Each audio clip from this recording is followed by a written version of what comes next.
You straight ahead. Sigas derecho.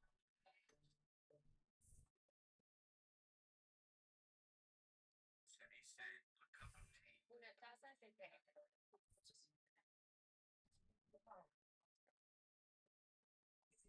Give me a cup of tea, please.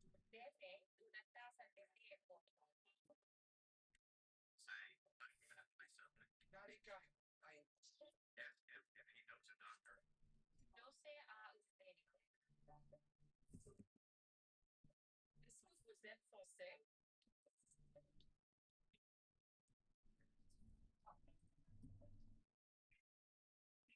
Entonces, a la izquierda.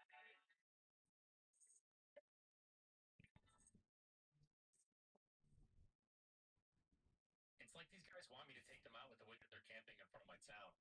Kindly bestow your faceplates to the cause, because we actually need to sell these for gold.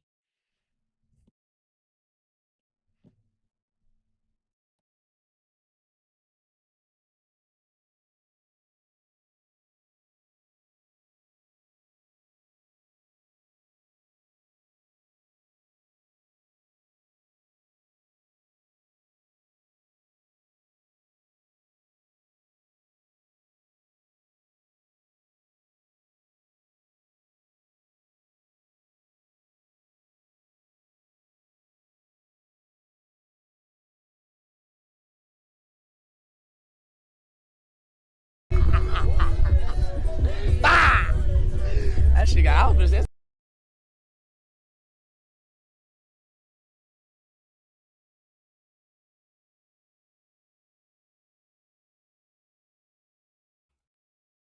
almost got me there.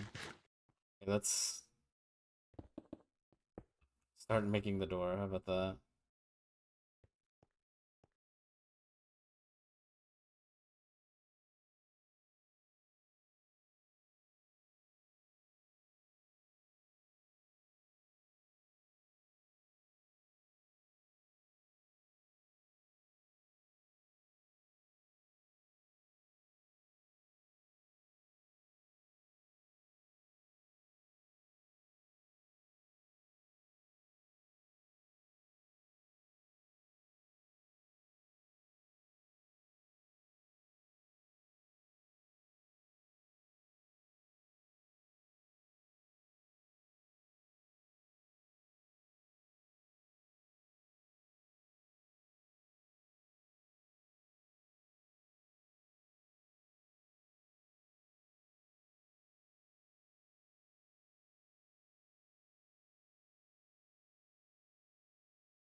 We like our leader. We like everybody really in the room.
Hey, hey, hey, welcome back to the TheCivilForum, ladies and gentlemen. Give me one moment, let me close my door. Real quick. My door. Real quick.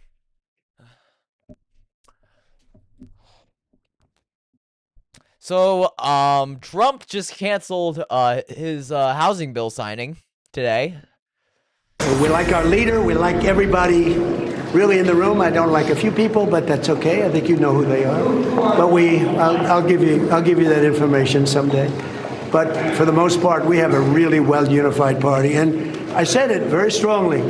We have the hottest country anywhere in the world. We're the most powerful. We're the smartest. We're the most respected. 2 years ago, we were a laughingstock all over the world. We had a terrible group of people representing us. Every leader, I just left G7, every leader, and we had a lot of people in addition to G7, as you know, came.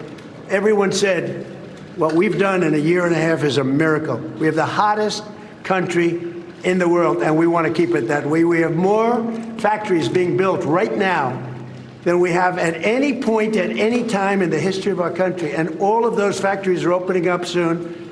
It's all jobs. And our job numbers are incredible anyway. I see that oil just broke the $70 number. Who would have thought that was going to happen? And that's during a war. And Iran is being very nice. They're agreeing. But I'm convinced that the unemployment's going down under Donald Trump, mainly because no one wants to fucking work. I ain't gonna lie. Everything that I want, and they have to. Otherwise, we just go back and do what we have to do. Thank you very much. And I believe he answered. All right, so the president, they're saying, because this was a big topic of discussion, we understand at the lunch that Iran is being very nice. They're doing everything that I'm asking them to do. Welcome in. President Trump had a tense meeting with Senate Republicans today. It came hours after Trump suddenly canceled a signing ceremony for newly passed housing affordability legislation that had bipartisan support. We heard reaction from two Republican senators, Bill Cassidy. I don't get why he just ran off. Just flat out ran off on this bill. Dude, this... and John Cornyn after that meeting wrapped up. Dude. The president didn't want to hear my question, interrupted me. I didn't care to be interrupted. I felt like I was trying to get answers for the American people. And I'm not going to be bullied when I'm trying to get answers for the American people. And so it escalated from there. At some point, it de-escalated. We're told the president called you a lunatic? Can I imagine that the president called me things that would be said on a playground? Yeah, I can imagine that. The president closed by preaching unity, but he spent the entire hour talking about things which were not exactly unifying. CBS News congressional reporter Torian Small has the latest now from Capitol especially after walking out on a housing bill. Hill. It was a contentious day on the Hill, and at the center of it, President Donald Trump. Just moments before heading to a Senate Republican lunch, the president canceled a signing of a landmark bipartisan housing bill, holding it hostage for his national voter ID law, the Save America Act. Inside that meeting was fireworks. Senator Bill Cassidy went toe-to-toe with the president for signing on to the Iran War Powers Resolution. The president asked him flat out, why would he sign that?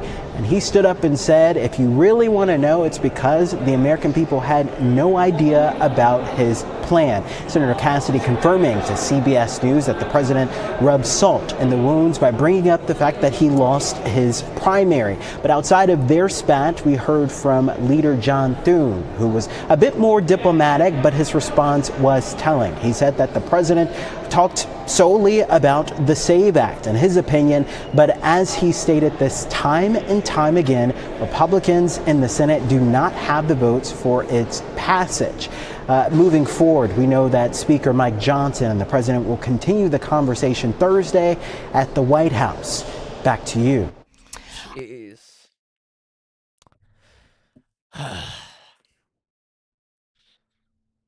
I don't get it.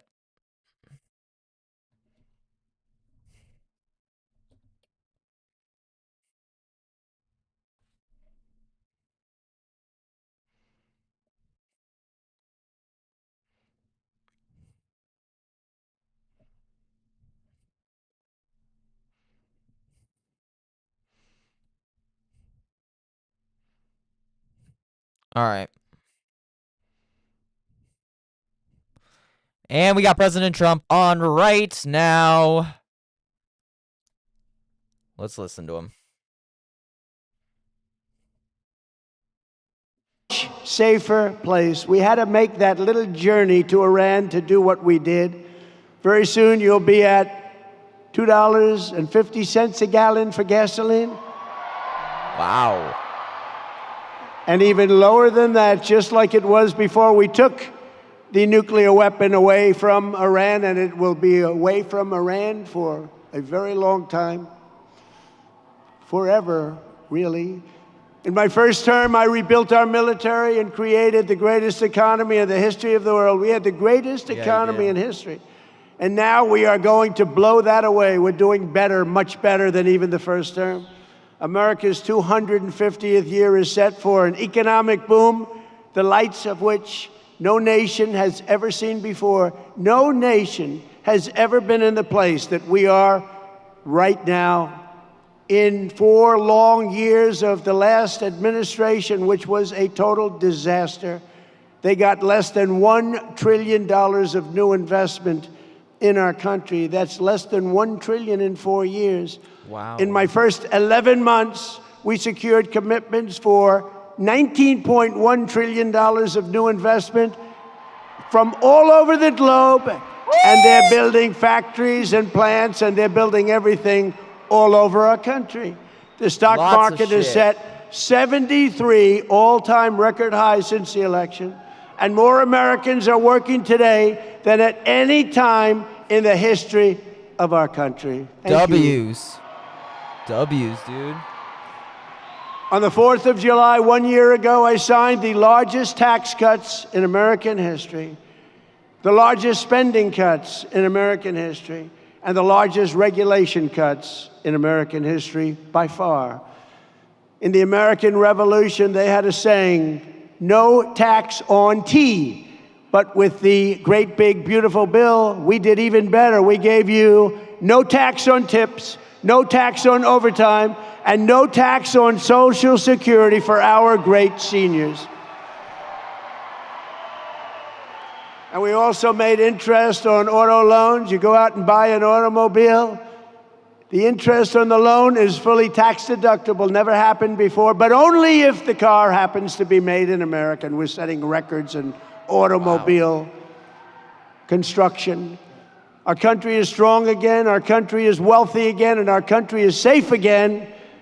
In January 2025, we inherited the worst, most dangerous, most wide open and insecure border in history.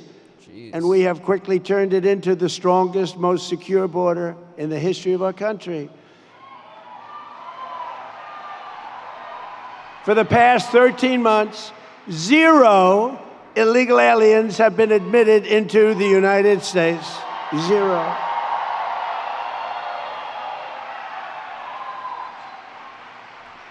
We're removing murderers, gang members, drug dealers, and dangerous criminals by the thousands. They came in through a ridiculous open border.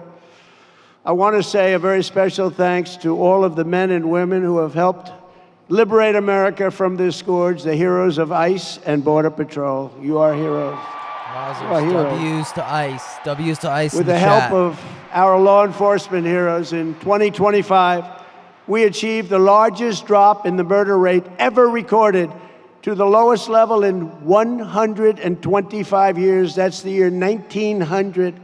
We cut the flow of fentanyl across our border by 66%. Drugs coming in by ocean or by sea are down 97%. And Washington, D.C. is now one of the safest, most beautiful cities anywhere in the United States of America. For many years, our country was ruled by politicians who let America and its capital fall into decline and total disrepair. The city named in honor of General George Washington was turned into a national disgrace, but not anymore. Today, the homeless encampments are gone. The graffiti is gone. Since I took office, more than 50 monuments and memorials have been repaired and beautified. Dozens of statues have been cleaned, and they look so nice. 22 fountains have been fixed. At Union Station, the statue of Christopher Columbus is clean and fountain. That fountain is flowing, and it looks so beautiful. I just looked at it. Coming over, it is so beautiful. That white marble is nice and clean. There's no more graffiti stains all over it. The water is cascading. at Meridian Hill Park. And I am personally, along with Doug and some of my friends, renovating Lafayette Square at the front door of the White House, and it's going to be beautiful and opens in a short period of time. And the reflecting pool that you've heard so much about, which is so incredible, it's been gruesomely vandalized by thugs, bad people. But soon will be looking as beautiful as it looked just 2 weeks ago. In fact, I looked at it just a little while ago. It looks perfect already. But we're fixing it. The vandals got to it. They've largely been caught and are being prosecuted. We can't let that happen to our country.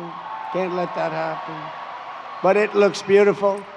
Yeah, Under the Trump administration, America is once again a nation of self-respect, dignity, and pride.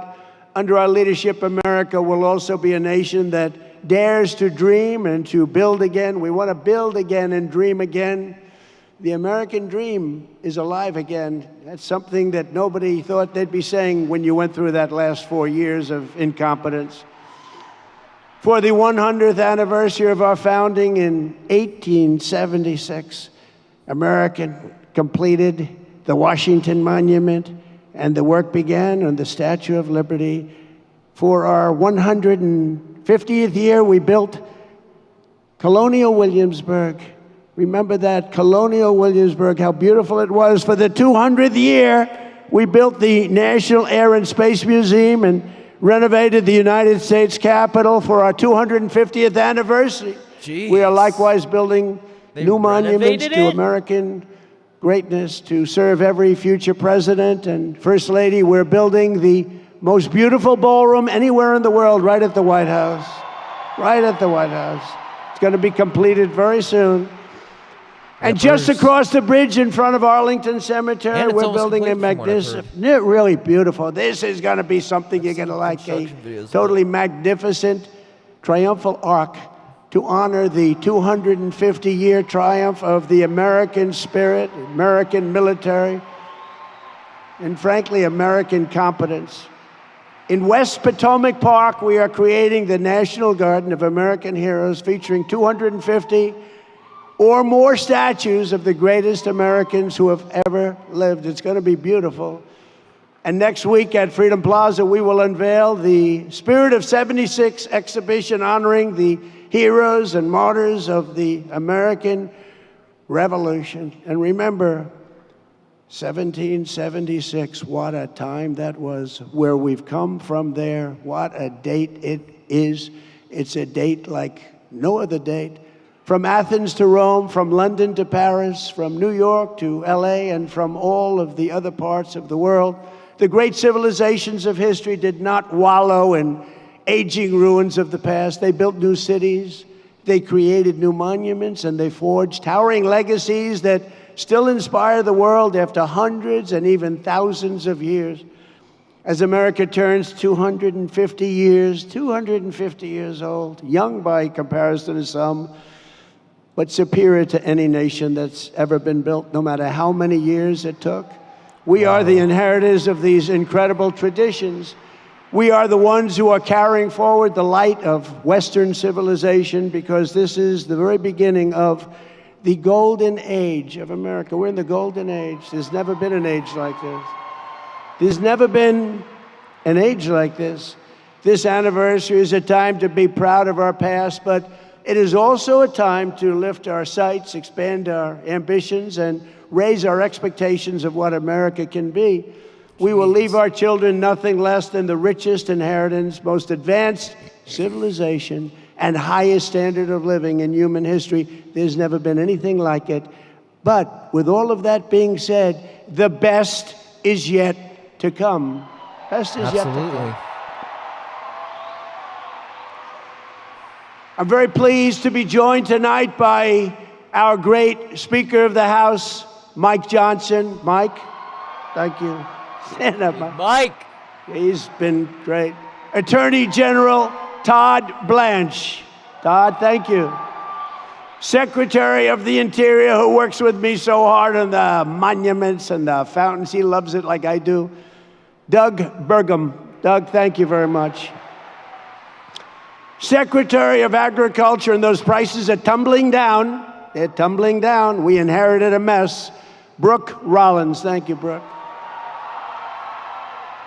Secretary of Labor, Keith Sonderling. Secretary of Transportation, you heard him, and he's great.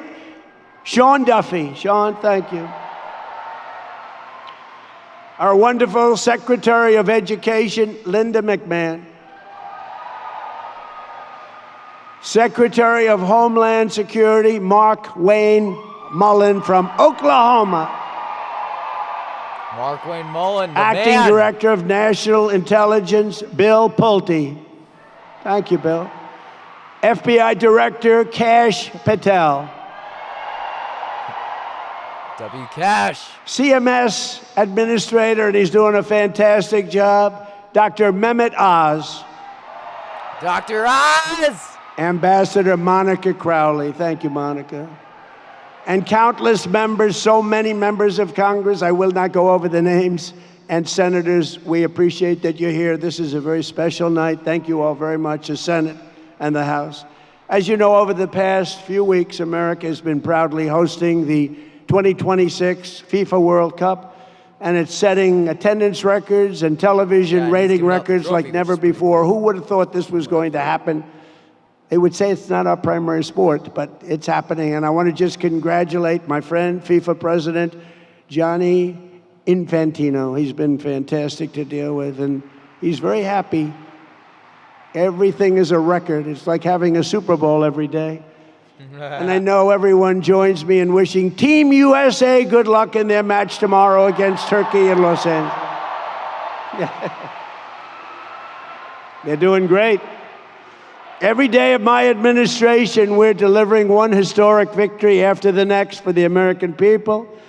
We're unleashing American energy dominance and drill, baby, drill. You remember during the campaign, drill, baby, drill.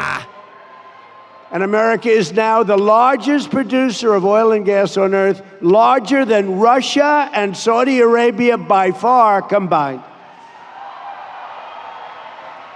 And under my most favored nation agreement on drug prices, we are delivering the largest reduction in drug price history with price differences of 400, 500, and even 600%. Who would think that if you took down 0.5%, somebody said you were a genius, 400, 500, 600, 700, 800%? Nobody's seen anything like it. We had the highest drug prices in the world, and now we're going to be having the lowest drug prices in the world. And you think that was easy. It wasn't.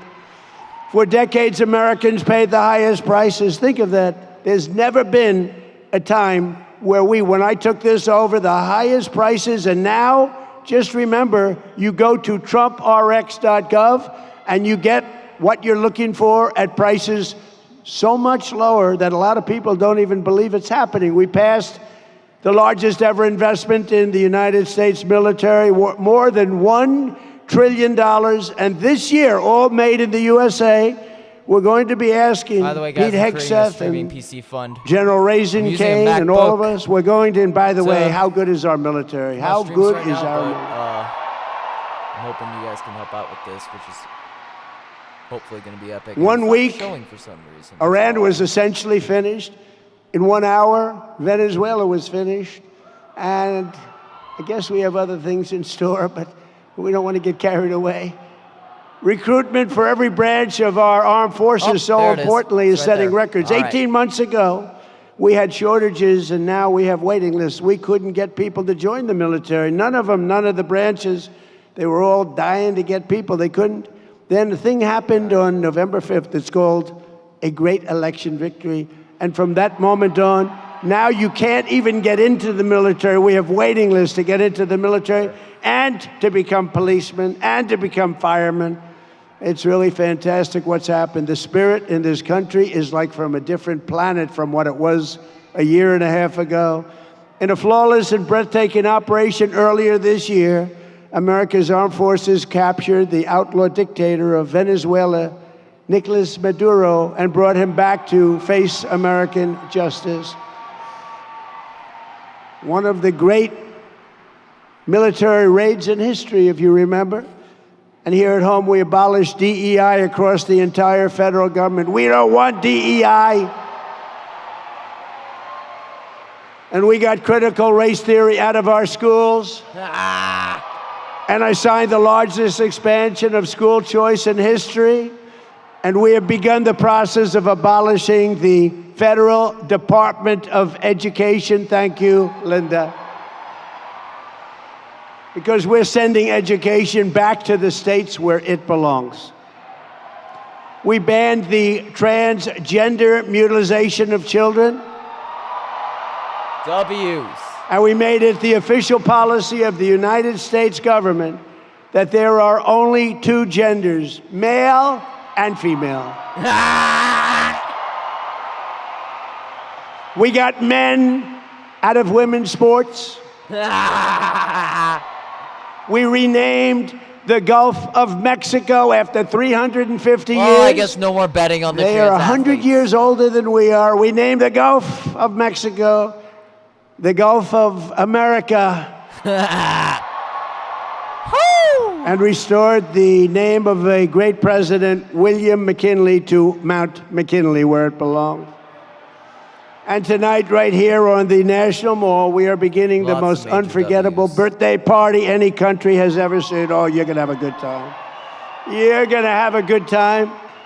This evening, it's my honor to officially kick off the celebration with the Great American State Fair. It's going to be great. It's going to be unbelievable. So from today through July 10th, this event will showcase all 56 states and territories. There will be no military flyovers. And I want to tell you something. Wait, because they're going to be beyond flyovers. There'll be something like you've never seen. You get just a little it's tiny gonna be glimpse epic? of it Is it tonight. gonna be epic? By the way, how good is our Air Force? How good is our... Nobody's ever seen those planes. They are serious planes.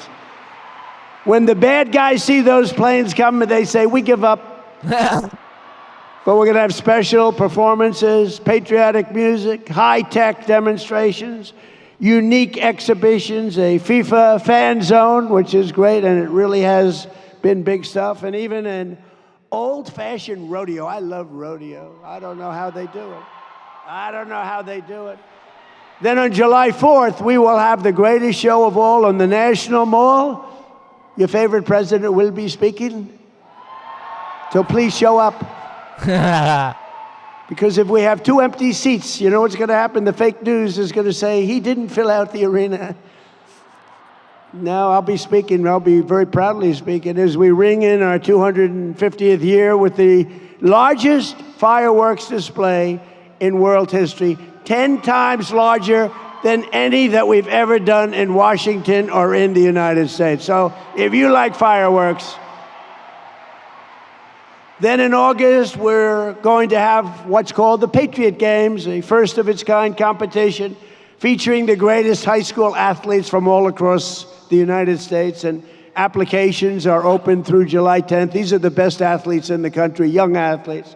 And soon thereafter, we'll have a Freedom 250 Grand Prix right here in Washington around the Capitol.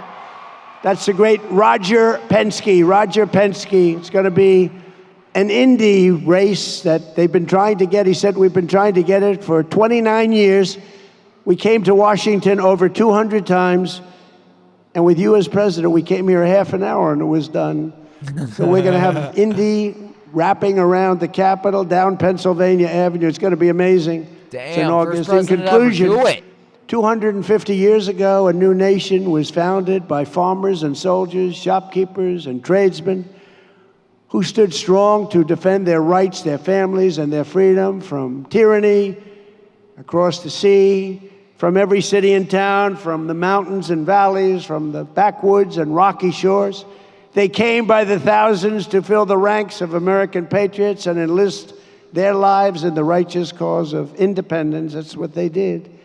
This exceptional nation was forged and won by some of the bravest, toughest, strongest, most extraordinary people ever to stride the earth. Together we stand on the shoulders of incomparable heroes such as George Washington, Thomas Jefferson, John Adams, Abraham Lincoln, Benjamin Franklin, Alexander Hamilton, John Paul Jones, John Hancock, at Lexington and Concord, Brooklyn and Saratoga, Trenton and Yorktown, and at Independence Hall in Philadelphia. These real-life legends and American icons poured out their blood, sweat, and tears and risked everything they had to purchase and to live the most priceless and glorious inheritance of any people ever to be on this earth. They all lived by the oath that Patrick Henry made immortal: give me liberty or give me death. For 250 years, every generation of Americans have taken up this same call to freedom, from the storied alleys of Boston to the streets of Philadelphia, from the golden fields of Michigan to the gleaming shores of California, and from Texas to Florida to right here in now beautiful and extremely safe Washington, D.C. Our American ancestors fought and won the most vicious battles. They explored and settled the most dangerous frontiers and let no challenge ever break their spirit or their pride. They were proud to be Americans. They love our country. They look down on us now. They love our people. Americans crossed the Great Plains, scaled the mighty Rockies, tamed the Wild West, and turned this continent into industrial powerhouses like nobody has ever seen. We laid down the railroads, raised up the skyscrapers, built the great highways, invented the airplane, won 2 world wars, defeated fascism and communism. We're going to have to do that again. And led humanity into space. And we did it all in the span of just 250 years. Now we are expanding the glory of American freedom into into a horizon that's never been seen before. We've never reached so high as we're reaching right now. This is our heritage. This is our history. And this is the destiny of America, to be the greatest, most incredible country ever to grace the earth. We are one people, one nation, marching into one magnificent future under our great American flag that we love and respect so much.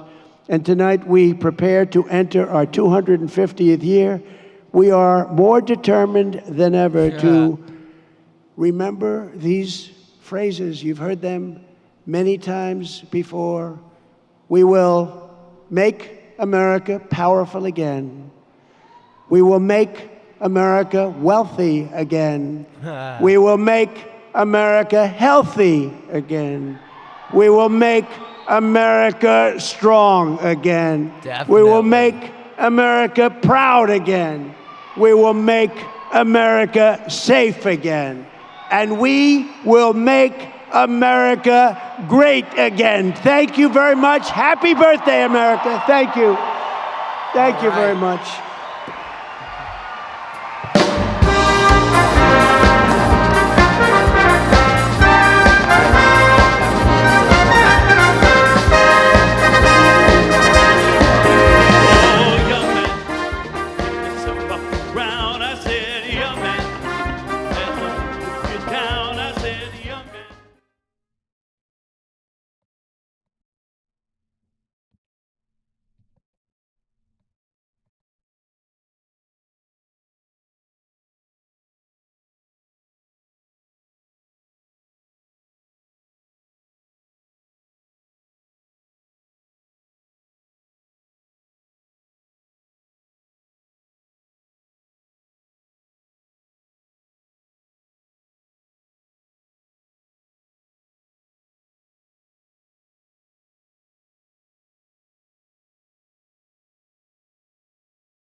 This is Ireland, where migrants fresh off the boat live like royalty in castles funded by the taxpayers, while the local Irish can barely afford to pay rent. One of my neighbours was sent out of his house, and you know who was put in his house? And he was sent down to the social house, an Arab or something like that. Who are getting homes upon arrival? But like, do you want me to be honest and say it? Foreigners. I don't know where they're from, they're just black. With over 23% of Ireland's population foreign-born, driving the already unaffordable housing costs even higher, as homelessness also hits record highs, how did this tiny 5.4 million person island become a hotspot for migrants and asylum seekers looking for handouts? How much charity does Ireland have left to give?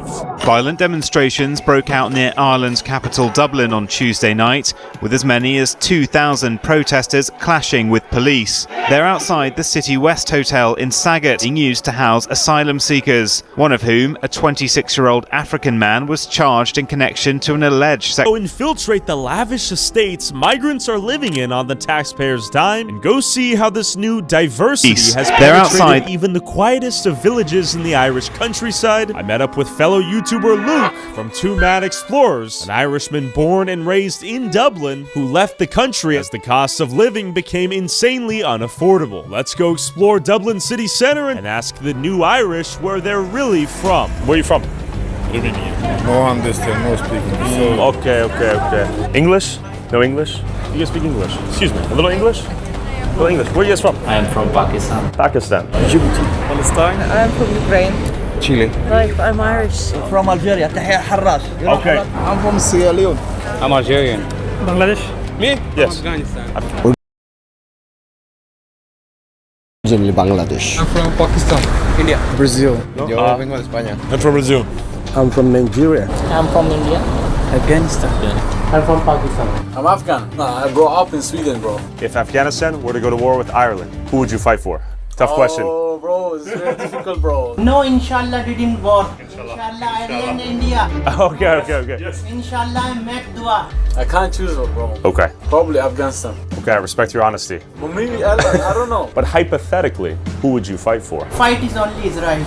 Only Israel. Israel fight, everybody Israel fight. This is kind of the hotspot of a lot of the demise of current modern Ireland. Tell me about the demise. What do you mean by that? Irish people are ethnic to Ireland, right? And We've been here on this island for thousands of years. Okay. We have a culture. We used to have our own language. To give you a short insight into what's happened, we've kicked the Brits out, and in return, we've imported Pajit, Patel, and Mohammed. What do the local Irish think about the state of Ireland right now? Are you Irish? Yeah. Could I ask your perspective as an Irish man? What are your thoughts on the state of Ireland right now? Shy. What are the factors leading to the shidiness?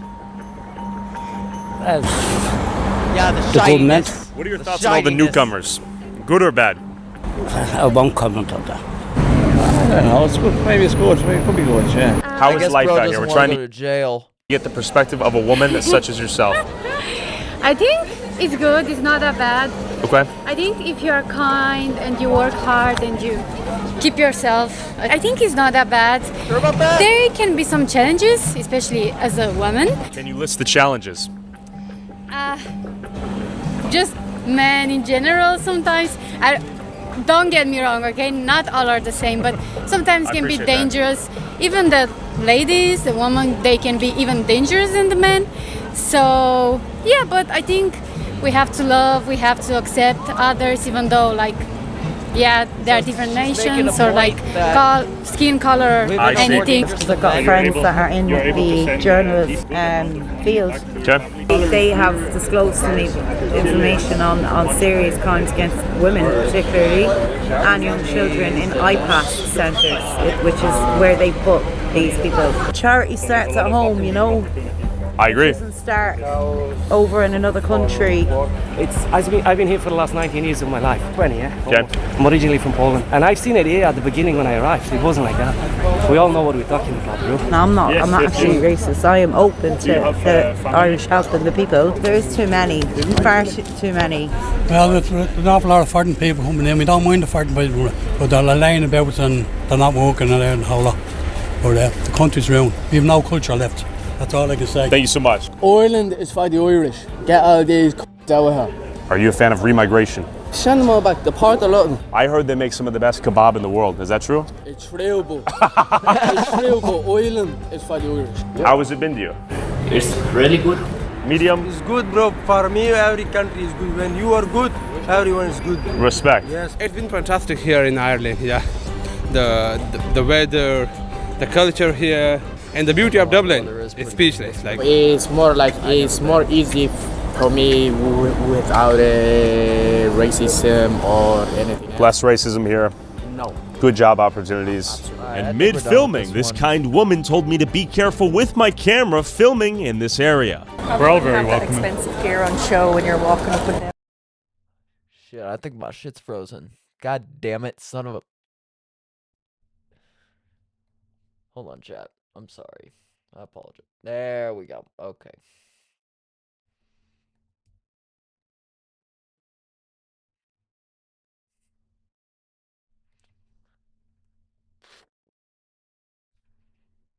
I don't know what's happening there. Sometimes it does that. Alright. Let's look more into this.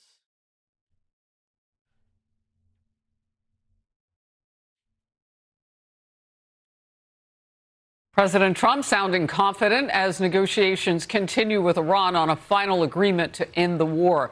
However, disagreements are popping in the new talks around Iran's commitments in the Strait of Hormuz. The president is warning that regime must live up to its commitment to what he calls nuclear honesty. General Jack Keane. Honesty. He has got to make certain that we are in control of those inspections anytime, anywhere. The president needs his team on the ground with them, accomplishing his objectives with the complete bias that brings to the table. This is the #1 objective he's trying to achieve, and I think we got to have our boots on the ground, our experts on the ground, making sure they're being achieved. And if they have any doubts about it, dial the president back and talk to him about it. They should be working for him. Chief Foreign Correspondent Trey Yingst is in the Middle East. Trey. Harris, good morning. I spoke with the president today. He says U.S. inspectors will join the IAEA in inspecting Iranian nuclear facilities. He says there is no rush. Will there be nuclear weapons? Maybe. Is buried deep underground in the aftermath of Operation Midnight Hammer. As it relates to the Iranians, the president said they'll make a deal, put it in writing, then they'll go out and say it's not true. He went on to say they've agreed to it. They've agreed to the inspectors. Now, the head of the IAEA echoed the administration's position today, saying that inspections will take place at Iranian nuclear sites. Do you guys think they're going to be having... Iran has nuclear weapons? I think they might. Marking a major milestone in negotiations between Iran and the United States. He indicated that identifying the location of highly enriched uranium remains the top priority. This has been signed, has been agreed. Paragraph 8 of this Memorandum of Understanding says explicitly that the nuclear activities that are going to be carried out with regards to the nuclear material facilities and will be supervised by the IAEA in all letters. While the timeline is unclear, this statement shows that while Iran says one thing publicly, there are clear agreements behind the scenes. Now, the president's remarks come as more vessels are passing through the Strait of Hormuz. With millions of barrels of crude oil exiting the Persian Gulf each day, the ceasefire on this front appears to be making steady progress. In terms of sanctions relief for Iran, President Trump posted to Truth Social today, saying in part, we will be releasing some of their money that is totally controlled by us to our farmers and ranchers for the purchase of corn, wheat, soybeans, and more. Food is desperately needed in Iran, and we will be purchasing it for them exclusively from the United States. Now, the president indicated to Fox News that an estimated $500 million worth of goods will be purchased. This comes as Secretary of State Marco Rubio is in the Middle East for meetings about the agreement and the path forward. He said this on Tuesday about Iran. If Iran makes a decision, if its leadership makes a decision that they want to be a country instead of a revolutionary movement that exports terror, they're going to have an opportunity to do incredible things in Iran. I'm not promising you that that's the choice they're going to make. I'm saying if that's the choice that they make, then there will be opportunity. And Harris, on this outstanding issue of Lebanon, yesterday So in if Washington, Iran chooses to do something, there is going to be opportunity for the U.S. to strike. there were a fifth round of direct talks between the Israeli and Lebanese governments aimed at normalizing ties between the two countries and disarming Hezbollah. Harris? I mean, if Lebanon could have disarmed, I mean, if they could really disarm Hezbollah, they would have done it by now. They've wanted to talk to Israel. You told us that first. It's been 3 or 4 weeks ago. You broke that news that Lebanon had reached out to Israel. Hey, we're ready to talk. Can they even do that? This is a great question, and what the Trump administration is trying to do here is encourage the Lebanese government to use their army and participate in these efforts to disarm Hezbollah because they see it as something that would benefit both Israel and Lebanon. And it's not just in the south of the country, it's in the capital of Beirut, in that southern Dakhla neighborhood. Yeah, it's true. I don't know. Maybe they perceive that as actually taking on Iran, and that would be interesting. Trey Ying's always great to have you. Thank you for your wonderful reporting. Be sure to like and subscribe for all the Fox News latest on YouTube. And by the way, guys, tomorrow afternoon, actually, we are going to be dedicating an entire stream going through the Epstein files.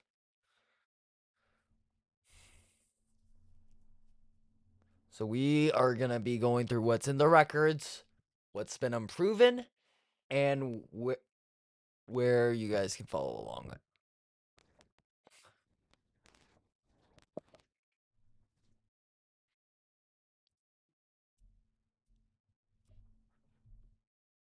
So stay tuned for that. It's going to be a really long one. We're going to be strapped in, you guys. We're going to be strapped in. It's going to be cool.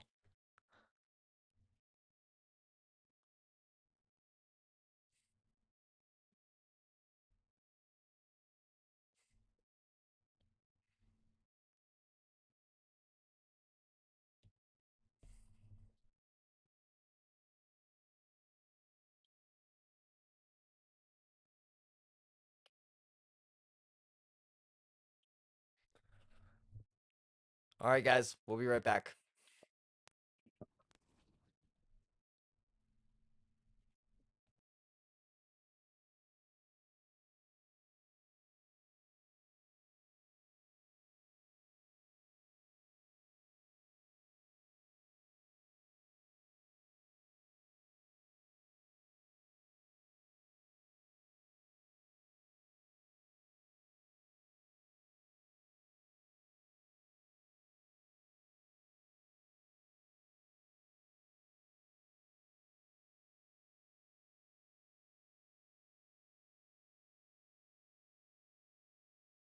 An Irish man. What are your thoughts?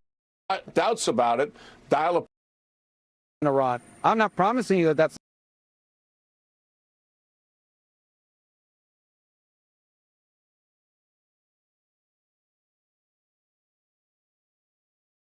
An Irish man. What are your thoughts? Doubts about it.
you guys had mentioned that you did believe that what I do is devil worshipping.